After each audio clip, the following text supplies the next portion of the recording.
Welcome to ABC campus. आज हम contract act 1872 में सेक्शन 32, 33, 35 एंड 36 को कवर कर रहे हैं। तो बेसिकली इन सारे सेक्शंस के अंदर कंटीजेंट कॉन्ट्रैक्ट्स की इन्फोर्सिबिलिटी के बारे में रूल्स मेंशन हैं। तो हम इस वीडियो के अंदर सबसे पहले इन रूल्स की समरी को डिस्कस करेंगे। उसके बाद उस समरी की को डिटेल में एक्सप्लेन करने के लिए डिफरेंट एग्जांपल्स के साथ मैच करेंगे कि अगर किसी इवेंट की हैपनिंग पर कंटीजेंट हो कॉन्ट्रैक्ट की परफॉर्मेंस और टाइम फिक्स ना हो, और फिर अगर टाइम फिक्स हो और नॉन हैपनिंग पर अगर कंटीजेंट हो और टाइम फिक्स ना हो, और या फिर टाइम फिक्स हो, या जहां पे on happening of impossible event जो है कंटीजेंट कॉन्ट्रैक्ट हो, तो उसको कैसे डील करना है। तो ये डिफरेंट सेक्शंस हैं, लेकिन ओवरऑल क्योंकि इन सारे सेक्शंस को हम कनेक्ट करके समरी फॉर्म में बेहतर अंडरस्टैंड कर सकते हैं, तो हम इस वे में इसको लेकर चलेंगे।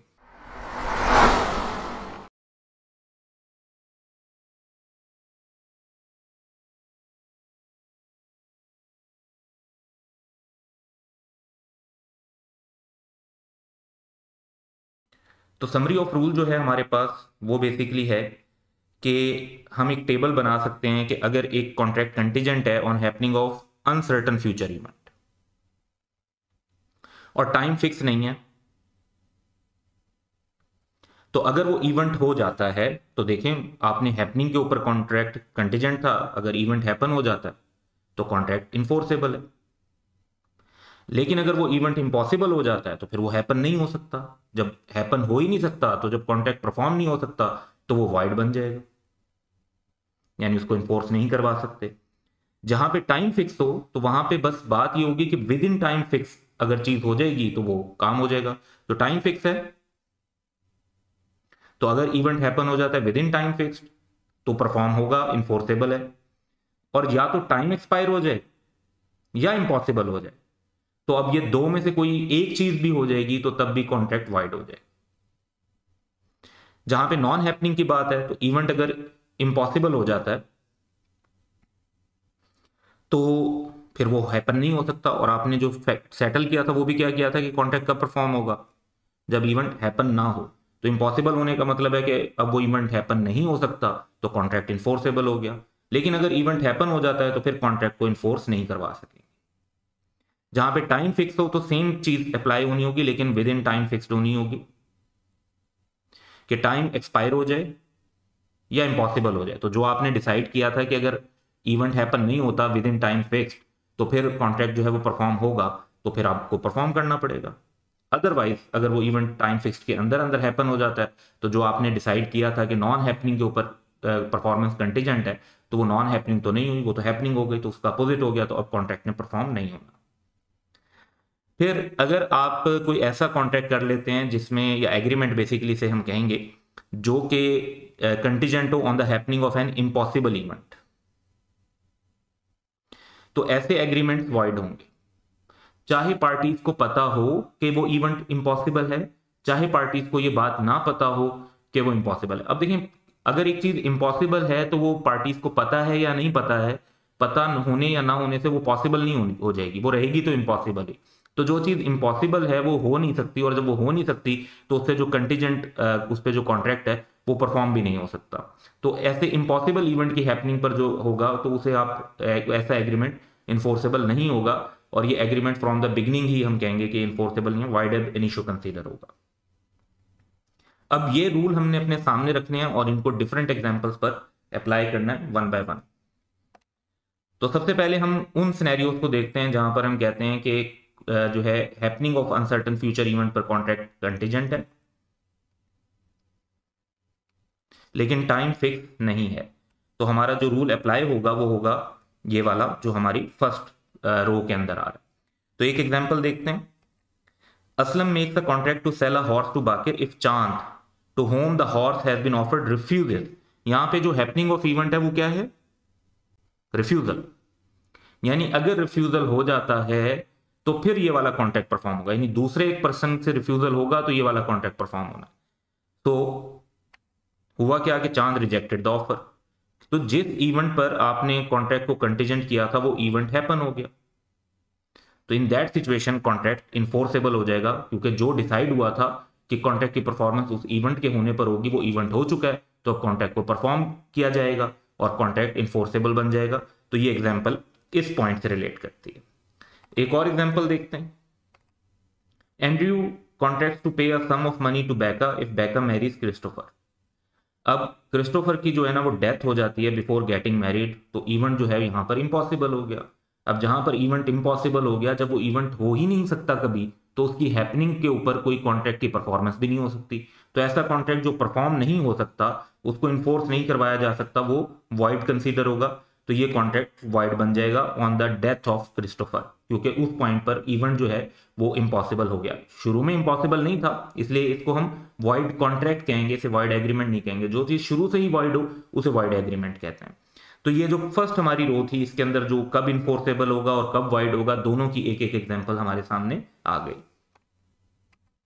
नेक्स्ट अब हम देखते हैं कि सिमिलर सिनेरियो है, लेकिन हम कहते हैं कि यहां पर क्या हो कि टाइम जहां पर फिक्स हो तो क्या होगा, यानी happening of uncertain future event पर ही है लेकिन टाइम फिक्स है, तो इन दैट सिचुएशन क्या होगा। तो इस पर एक एग्जांपल लेते हैं। आदम promises to pay a sum of money to Babar if a certain ship returns within a year। अब देखिए टाइम फिक्स है, 1 ईयर का टाइम है कि अगर वो वापस आ जाता है विद इन ईयर, और हुआ भी क्या कि ship with in year return हो गया। तो अगर वो event with in time fix हो जाता है तो कॉन्ट्रैक्ट इन्फोर्सेबल है। जिस टाइम पर भी शिप रिटर्न हो जाएगा विद इन ईयर, उस टाइम पर कॉन्ट्रैक्ट इन्फोर्सेबल हो जाएगा। अगर दूसरी पार्टी परफॉर्म नहीं कर रही तो एक पार्टी जो फर्स्ट पार्टी है वो उस पर केस करके उसको इन्फोर्स करवा सकती है। फिर एक एग्जांपल देखते हैं कि Adeel promises to pay a sum of money to बदर if a certain ship returns within a year। अच्छा, अब यहां पर भी जो है वही वाला सिनेरियो है कि शिप रिटर्न करे with in a year, time है, टाइम फिक्स है। लेकिन शिप जो है वो या तो क्या हो जाता है, सिंक हो जाता है। सिंक होने का मतलब है कि अब तो वो विद इन अ ईयर वापस आ ही नहीं सकता क्योंकि वो इम्पॉसिबल हो गया। या वो वापस आता है लेकिन आफ्टर ईयर आता है। तो आफ्टर अ ईयर आता है तो जो हैपनिंग की इवेंट की हैपनिंग जिस पर कंटीजेंट था कॉन्ट्रैक्ट, वो उसमें टाइम फिक्स था, उस टाइम फिक्स के अंदर नहीं हुआ तो वो परफॉर्म नहीं होगा। तो टाइम अगर एक्सपायर हो जाए या फिर जो इवेंट इम्पॉसिबल हो जाए उस टाइम की एक्सपायरी से पहले, दोनों सूरतों में कॉन्ट्रैक्ट जो है वो वॉइड हो जाएगा। तो ये देखेंगे एक्सपायर हो जाता तब भी, या इम्पॉसिबल बन जाए तब भी। सिंक होने की सिचुएशन में इम्पॉसिबल हो जाएगा, और अगर आफ्टर अ ईयर आता है तो टाइम एक्सपायर हो गया। तो ये दो एग्जांपल हमारे पास सेकंड रो की आ गई कि कब कॉन्ट्रैक्ट इन्फोर्सेबल होगा और कब वॉइड होगा। अब हम देखते हैं non happening of uncertain future events को, और इसमें हम वो सिनेरियो देखेंगे जहां पे टाइम फिक्स नहीं है। तो इस पर एक एग्जांपल लेते हैं। Arsalan agrees to pay a sum of money to Burhan if a certain ship does not return. Does not return यानी non happening of uncertain future event पर है, और शिप जो है वो संक हो गया, यानी रिटर्न ऑफ शिप इम्पॉसिबल हो गया। तो जो डिसाइड किया था कि शिप रिटर्न ना हो तो कॉन्ट्रैक्ट परफॉर्म होना है, तो शिप रिटर्न नहीं हो रहा, कंफर्म हो गया कि शिप रिटर्न नहीं होगा विद इन अ ईयर, या बेसिकली यहाँ पे टाइम नहीं है, तो शिप का रिटर्न होना इम्पॉसिबल हो गया। जब इम्पॉसिबल हो गया, यही तो आपने डिसाइड किया था कि वो हैपन ना हो सके, अब वो हैपन नहीं हो सकता, तो कॉन्ट्रैक्ट जो है उसी टाइम पर इन्फोर्सेबल हो गया जब शिप संक हुआ था। तो इवेंट जब इम्पॉसिबल हुआ तो कॉन्ट्रैक्ट इन्फोर्सेबल हो गया। सेकंड हम सिनेरियो देखते हैं कि Amjad agrees to pay a sum of money to Basit if a certain ship does not return. Once again non happening पर शिप जो है रिटर्न हो जाता है।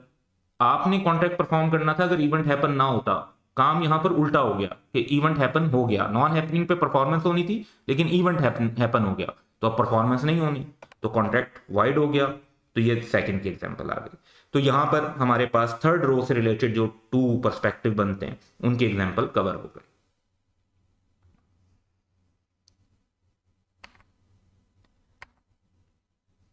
वंस अगेन नॉन हैपनिंग को देखेंगे, लेकिन अब देखेंगे टाइम फिक्स्ड के साथ। तो टाइम फिक्स के साथ एग्जांपल देखते हैं। Alia promises to pay a sum of money to Binish if a certain ship does not return within a year। does not मतलब non happening, within a year time fix हो गया। if the ship does not return और is sunk within a year, यानी एक साल पूरा होने से पहले ही वो अगर किसी टाइम पर संक हो गया तो इम्पॉसिबल हो जाएगा, और नहीं रिटर्न होता with in a year, time period के अंदर रिटर्न नहीं हुआ, तो जैसे कॉन्ट्रैक्ट में जिस चीज पर परफॉर्मेंस डिपेंडेंट थी वही काम हो गया है, वही चीज हो गई है, तो कॉन्ट्रैक्ट इन्फोर्सेबल हो जाएगा क्योंकि टाइम एक्सपायर हो गया है और इवेंट नहीं हुआ तो टाइम फिक्स था यहाँ पे, और या फिर इवेंट अब इम्पॉसिबल ही हो गया तो कंफर्म हो गया कि इवेंट जब नहीं हो सकता और आपने नॉन हैपनिंग पे ही कॉन्ट्रैक्ट परफॉर्म करना है तो परफॉर्मेंस अब होगी।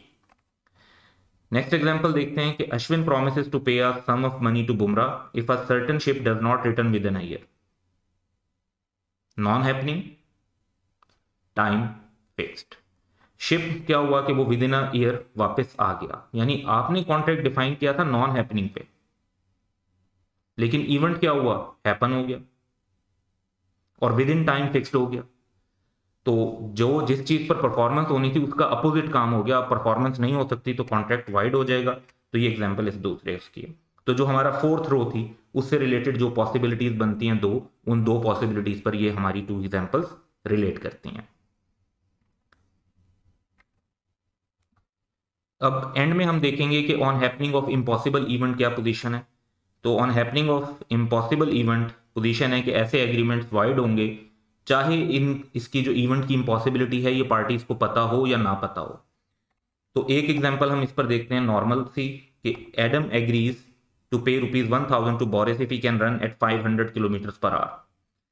तो एग्रीमेंट जो है वो वाइड है क्योंकि ऐसी स्पीड पे रन करना ह्यूमंस के लिए इम्पॉसिबल है। तो अब ये बात ऑब्वियसली पार्टीज को पता होगी कि ऐसा नहीं हो सकता, तो इस तरह का जो एग्रीमेंट है वो परफॉर्म नहीं होगा, वो इन्फोर्सेबल नहीं है, वो एक चीज ऐसी है जो इम्पॉसिबल है, तो जब हो ही नहीं सकती तो परफॉर्मेंस भी नहीं हो सकती। तो दिस इज वाइड एग्रीमेंट। अच्छा, अब एक ऐसा सिनेरियो लेते हैं जिसमें जो है पार्टीज को इम्पॉसिबिलिटी का नोन ना हो। आसमा agrees to pay ₹1000 to Bashir if he marries Asma's daughter Chanda. तो आसमा ने बशीर के साथ ये एग्रीमेंट किया है कि वो उसकी डॉटर के साथ शादी कर ले। अच्छा, चंदा is not alive at the time of the agreement, और ये फैक्ट आसमा और बशीर दोनों के लिए अननोन है। यानी जो पार्टीज एग्रीमेंट कर रही हैं, अब एक पर्सन अलाइव ही नहीं है तो वो मैरिज का कॉन्ट्रैक्ट नहीं कर सकेगा, कॉन्ट्रैक्ट को यानी एग्रीमेंट को परफॉर्म करना इम्पॉसिबल है। जब एग्रीमेंट को परफॉर्म करना इम्पॉसिबल है तो वो तो वाइड अब इनिशो है, वो जितना मर्जी आप कंटीजेंट कर लें, पार्टीज को पता हो या ना पता हो इससे फर्क नहीं पड़ता। एग्रीमेंट जो है वो वाइड है क्योंकि ये इम्पॉसिबल टू परफॉर्म है। पार्टीज को ये बात पता हो या ना पता हो इससे कोई फर्क नहीं पड़ता, क्योंकि आप अगर एक चीज इम्पॉसिबल है और आपको नहीं पता कि वो इम्पॉसिबल है, फिर वो पॉसिबल नहीं हो जाएगी। तो पार्टीज की नॉलेज में है या नहीं है, और अगर एक इवेंट इम्पॉसिबल होगा तो उसकी बेस पर एग्रीमेंट जो है वो वाइड होंगे। तो ये बेसिकली पॉइंट्स थे, हमारे 5 रूल्स बनते हैं, 1 2 3 4 एंड 5। इन ऑल 5 पर हमने दो दो एग्जांपल्स बेसिकली डिस्कस की, इस तरह हमारी टोटल 10 एग्जांपल्स बनी।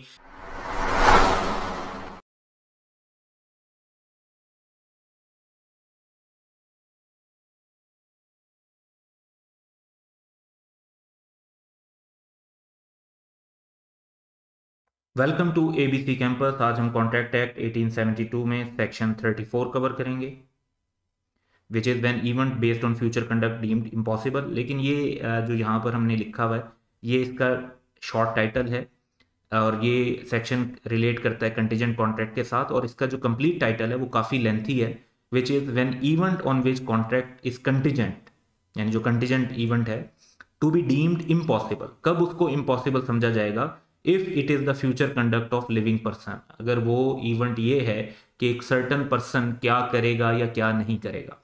तो ये टाइटल बड़ा जरूरी है क्योंकि ये जो वर्ड है ना डीम्ड इम्पॉसिबल, यही इस सेक्शन की अंडरस्टैंडिंग के लिए इंपॉर्टेंट है। तो इसमें बेसिकली ये कि शायद फुली इम्पॉसिबल ना हो लेकिन उसको इम्पॉसिबल समझा जाएगा। तो सेक्शन की वर्डिंग क्या है कि if the future event on which contract is contingent, अब कॉन्ट्रैक्ट एक फ्यूचर इवेंट पे कंटीजेंट है, is the way in which a person will act at an unspecified time, कि एक आदमी, किसी पर्सन, आदमी औरत, उनके एक्ट पर डिपेंड कर रहा है।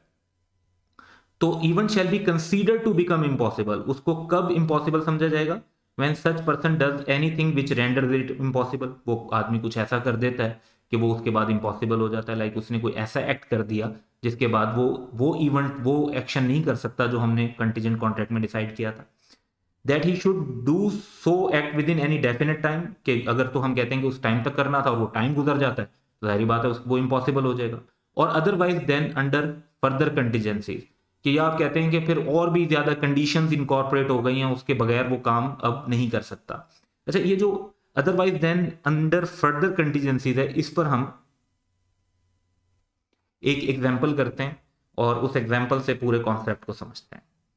तो लेट्स से कि हमारे पास 2 कैरेक्टर्स हैं, कमाल एंड सरमद, और कमाल ने जो है एक प्रॉमिस किया सरमद से कि I will pay you ₹1 million if you Mary Shazia. तो सरमद ने ये जो ऑफर थी ये एक्सेप्ट कर ली। अब यहाँ पर पॉइंट ये है कि जो कॉन्ट्रैक्ट है वो सरमद के एक्ट पर डिपेंड कर रहा है और सरमद के साथ शादिया के एक्ट पर भी डिपेंड कर रहा है कि सरमद और शादिया की अगर शादी होगी तो फिर सरमद को जो है वो पेमेंट मिलेगी। लेकिन होता क्या है, लेट से कि शादिया जो है वो सरमद के बजाय शी मैरीज दाऊद, तो दाऊद के साथ शादी कर ली। अब यहाँ पर हम देखें तो लॉ का जो पर्सपेक्टिव है वो क्या है। अब लॉ के पर्सपेक्टिव में 3 पॉइंट्स हैं। पहला पॉइंट तो ये कि जो marriage of Sarmad to Shadiya जो है वो अब इम्पॉसिबल कंसीडर होगी, उसे हम इम्पॉसिबल कंसीडर करेंगे। आल्दो अगर आप देखें तो अंडर फर्दर कंटीजेंसीज कुछ पॉसिबिलिटीज हैं। फर्दर कंटीजेंसीज में ये पॉसिबिलिटीज हैं कि आप कहते हैं कि जी इन फ्यूचर ऐसा हो सकता है कि दाऊद की डेथ हो जाए या दाऊद और शादिया के दरमियान डाइवोर्स हो जाए। तो इन दैट सिचुएशन और शादिया फिर जो है वो सरमद से शादी कर ले, तो that is a lot of contingencies कि इन जनरल तो जो कॉन्ट्रैक्ट है वो इम्पॉसिबल हो चुका है और उसकी पॉसिबिलिटी अगर कुछ है भी सही तो वो फर्दर कंटीजेंसीज के अंडर है, उसके बगैर नहीं है। तो इस हाल आल्दो के हम कह सकते हैं कि प्रैक्टिकली 100% इम्पॉसिबल नहीं हुई एक सिचुएशन, लेकिन लॉ की नज़र में इसको इम्पॉसिबल ही समझा जाएगा। और इवन इफ ये जो हमने फर्दर कंटीजेंसीज कंसीडर की कि ये हो ही जाता है कि लेटर सरमद और शादिया की शादी हो जाती है जो कि दाऊद की विडो बन जाती है, उस सूरत में तो स्टिल ओल्ड ऑब्लिगेशन रिवाइव नहीं होगी और कमाल को ₹1 मिलियन पे नहीं करने पड़ेंगे। तो ये एक छोटा सा सेक्शन था, लेकिन इसके अंदर एक टेक्निकल पॉइंट है जो कि सिनेरियोज और जो है एग्जाम के क्वेश्चंस के अंदर कवर हो सकता है, इसलिए आपको इसकी जो है इस डिटेल का आइडिया होना चाहिए कि ये जो अंडर फर्दर कंटीजेंसी वाला पॉइंट है ये बेसिकली किस तरीके से अप्लाई होगा। And that's all for today, have a good day.